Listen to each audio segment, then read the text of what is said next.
As much as I hate to say it, there are probably some honest constables and officers within Wiltshire Police. However, the criminal networks run by Masons of the intelligence services have basically overpowered any honesty within the Wiltshire Police networks. Indeed, this is a nationwide occurrence, with the whole country descending into outright criminalism. Indeed, the majority of vape shops and indeed barber shops are not only fronts for money laundering operations, but also for the trafficking and exploitation of minors and women. And this is all overseen by the police networks of the areas, of all areas within the United Kingdom. Indeed, all of these criminal operations are overseen by the police forces, who are themselves overseen by the Masons, who are themselves part of the intelligence structure. Indeed, the intelligence structure is Masonic, and Masons are intelligence operatives, so it all links together. Indeed, even the lower level Masons have a degree of involvement with intelligence operations, whether that be gaining data on the local community or surveilling targets. Indeed, the Masonic lodges in the places that I've lived, not only Grenville Lodge, but also such lodges as Moonraker Lodge in Devizes, these lodges were involved with my targeting and were involved in overseeing the surveillance of me through their local networks, which basically function as neighborhood watch. But all the data that the so-called neighborhood watch gathered about me would be passed on to the Masonic lodges, who would then pass on the information to the intelligence structure and the Hellfire Club networks. So this is all an ongoing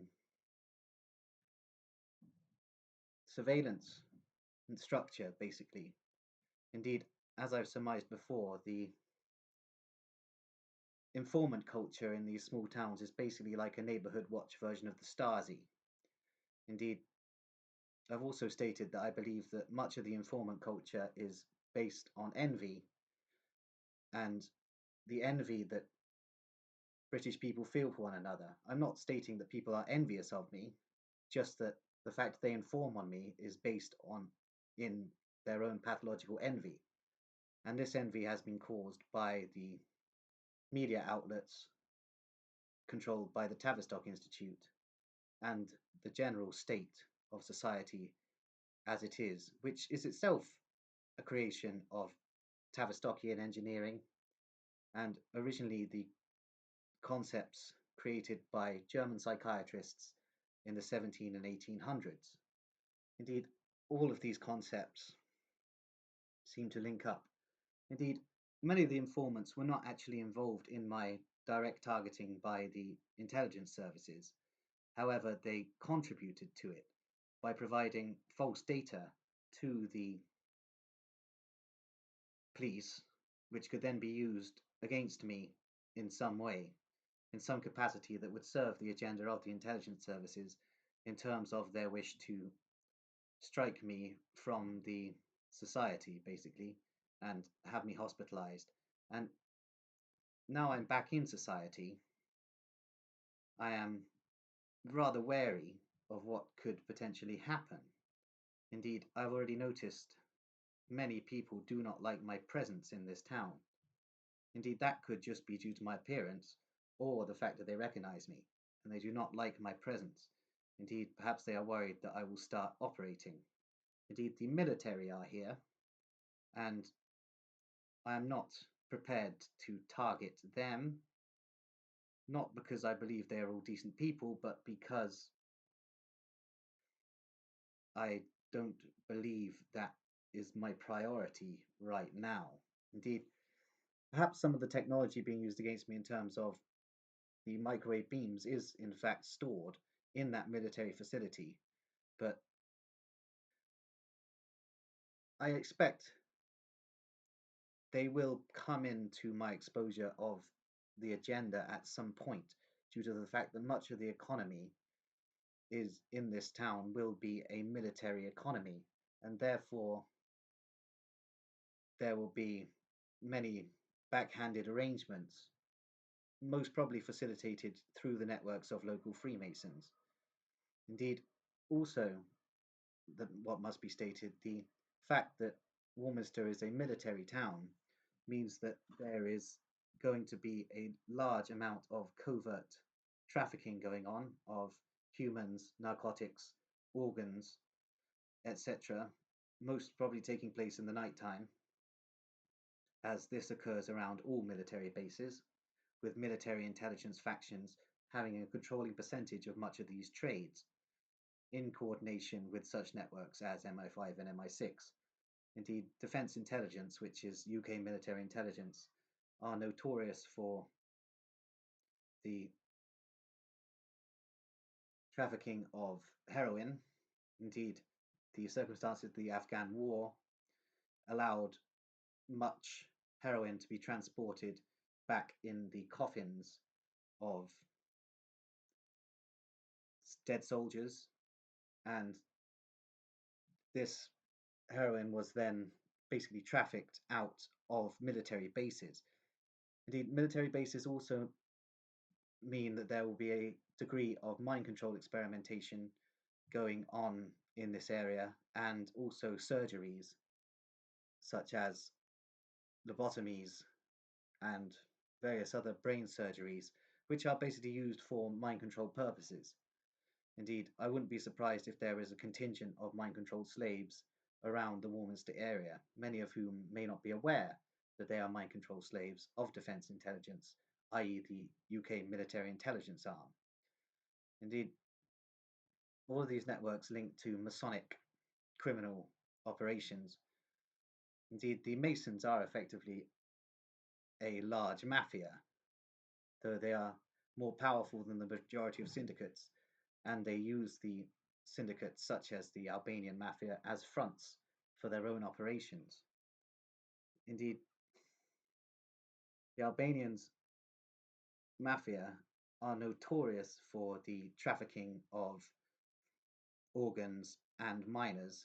Indeed, they are very obvious about it in countries where they have a majority percentage of control over the criminal networks. Indeed, such as evidenced in Macedonia, where there have been cases of Albanian mobsters literally snatching Macedonian minors from parks and then trafficking them to the West.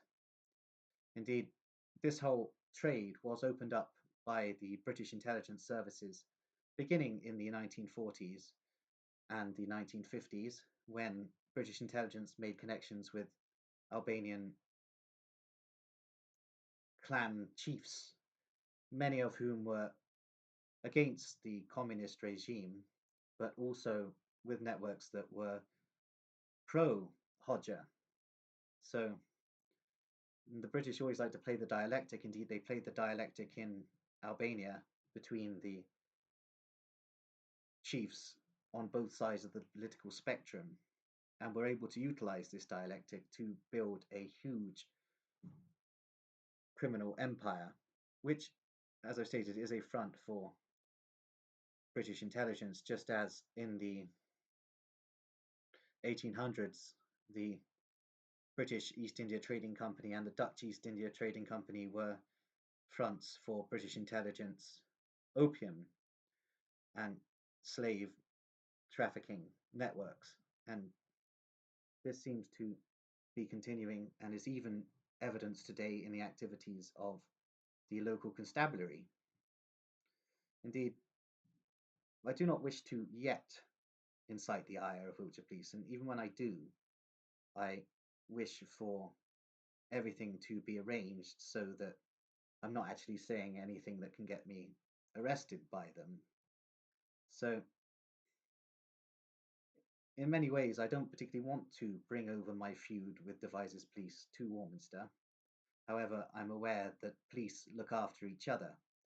Thereby, I am always going to be watching my back and doing my best to avoid the informant culture, which will no doubt be prolific here, though I doubt it will be as prolific as Devizes. Indeed, there seems to be a general bad energy in Devizes. And as I've stated, all of the supposed local gangsters, especially a fellow called Alex Day, were confidential police informants. Indeed, these situations are, in a way, quite amusing for me because these supposed local gangsters were always trying to intimidate me when they are not actually respectable figures, as they aren't even really criminals. They are just confidential police informants posing as criminals, which is a very interesting state of affairs. Indeed, I'm not entirely sure where I'm going with this video again. I keep doing this. I keep basically starting off on a tangent to do with autobiographical elements and then wandering around through various networks of criminal organizations, Masonic lodges, and intelligence structures. And I kind of get lost in my own thinking, but I think that's the best way to do these videos. As I've stated, this is merely a schizophrenic's video diary. This is not necessarily a political agenda. This is merely the video diary of a schizophrenic targeted individual. And to continue, the networks of Wiltshire Police in Devizes were running a very fishy operation behind the courtyard, the courtyard behind Rose and Sons Butchers, which was a courtyard shared with a Bengali restaurant and a Turkish kebab shop. Indeed, kebab shops usually are fronts for some sort of mafioso operation, and it wouldn't surprise me if the Bengali mob had a stake in the Bengali restaurant. Indeed, it was fishy to me that all of the supposed local gangsters wanted a job in the Walter Rose and Sons butcher's shop. And I wandered into that courtyard several times in the night time and was removed by guys that considered themselves heavies, but were obviously just tools. They weren't like the big men in these networks. But whatever it was they were up to was pretty shady. And it was very interesting this was all going on the same street. 5 minutes down the street was the Wiltshire Police headquarters. So it was all very interesting. This was obviously an operation being run by Wiltshire Police, thereby the Masonic networks heading Wiltshire Police. Therefore, it was a Masonic criminal operation. And I was probably wandering into strange terrain by basically sensing this and setting about to find out what fishy occurrences were going on. But I seem to have a nose for this kind of stuff. And I tend to sense when something nefarious is going on in the community I'm living in. And being me, I am able to link much of it together, piece it together as much as possible, and then come to a conclusion, which is what annoys a lot of people.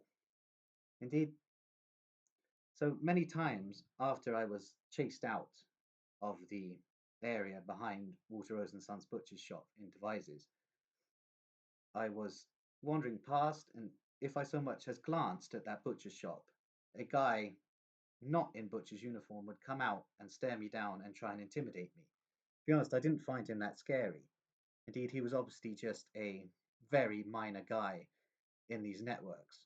However, I surmised that due to the fact it was a butcher shop, there was probably some sort of organ trafficking going on, because it would make logical sense to hide organs in refrigerated butcher's meat. And call me mad, but that makes complete sense. Indeed, the Turkish connection would scream heroin, as would the Bengali connection.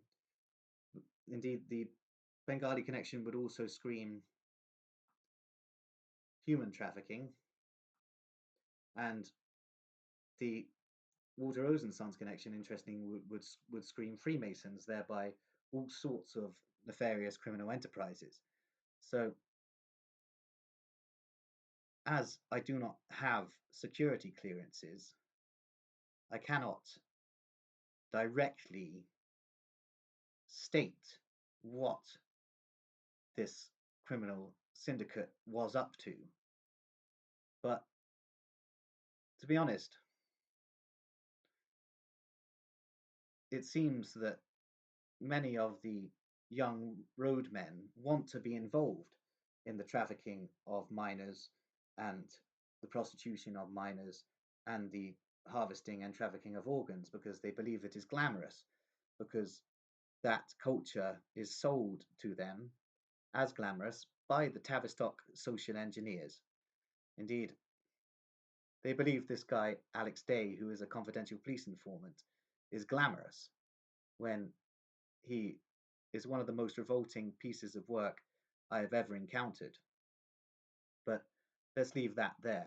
Indeed, these Masonic networks of Wiltshire police seem to control much of the criminal goings on within Wiltshire. Indeed, I did see a couple of Albanians today, but Albanians are not very prominent in Wiltshire apart from Swindon. And most of the day to day organised crime outside of Swindon is overseen by local law enforcement and around the areas of Salisbury Plain by Defence Intelligence, i.e., the British military intelligence arm. And these networks all interlink together and are controlled by occult groups that are themselves intelligence agencies and connected to the actual British intelligence structure, i.e., the MI1 to 19 networks. And Britain is descending into basically an organized crime free-for-all with criminal networks from all over the globe attempting to hedge a stake within the British criminal empire, which is itself overseen by British intelligence. British intelligence are running the whole operation. And this is to create a situation within society whereby people are so scared of the organized crime networks that they ask the government and the police for more help. Therefore, they are asking the criminals for help and creating a more criminalized state, which itself will act with surveillance technology unparalleled in the history of society as a whole. Indeed, it is all a very interesting scenario. Indeed, in the words of Christopher Story, this is the triumph of criminalism. And in the UK, the entire criminal networks are run by British intelligence. They use all the other mafiosi of various ethnic groups as fronts. Indeed, most of the criminal gangs that are so glamorized by young roadmen are themselves coordinated by British intelligence and are used as fronts for British intelligence. Indeed, where does the money go? Keep going up the chain of the money. Even if you're buying a gram of weed, that money, some of it, indeed the majority of it, will eventually end up in the treasury of British intelligence, a treasury that British intelligence then use for their black operations around the world, which conform to the agenda of creating a technocratic state within the United Kingdom itself and to assert the dominance of the United Kingdom technocratic state on other nations, which is exactly how this all seems to be working out. Indeed, I am going to leave it there.